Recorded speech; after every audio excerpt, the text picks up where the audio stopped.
अस जरा वलोक पे पढ़ाने विच ही पंजाबी पे ठोकने ते विच ही असे उर्दू पे ठोकने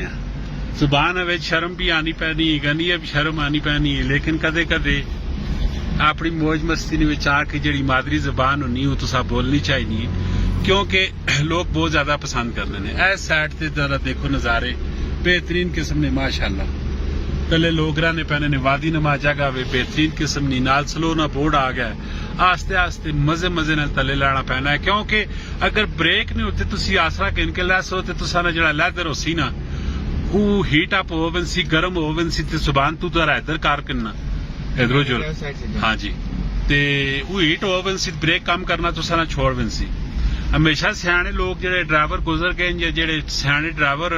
वो वाले आखदन कि जेड़े गेर नहीं होते तुसी गड्डियां चढ़ाई ते चढ़ने हो उसी गेर नहीं होते तुसी उस गड्डियां चढ़ाई तो तले लाओ ते ता मजा आना है ठीक है ते गल्ला खरियां करसा साफ ते सुथरियां ते सुचिया करसा मजा आया ने ते पेचा लाइक कर दियो ते चैनल सब्सक्राइब भी नाल कर दियो ठीक है ना मजा आया ने तो दोबारा मंडी वीडियो जाने की भी जरूरत हो कोई नहीं है। माशाल्लाह क्या नजारे जी क्या खूबसूरतियां की मजे फर्स्ट क्लासी सुबहान अल्लाह माशाल्लाह सुबहान नाल हसना में नाल ड्राइविंग पे करना है नाल ठंडी ठंडी हवा भी है और मीना केड़ा सुबहान जुलाई है ना जुलाई नहीं आज की डेट है क्या डेट है मामा जुलाई की आज कौन सी डेट है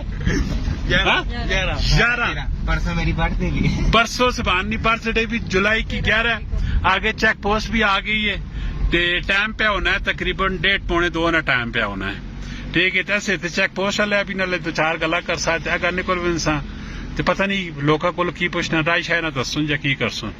ठीक है मैं जरा गलबात करा असा मंजू दे सुन फिर उसके बाद आगे गलबात करने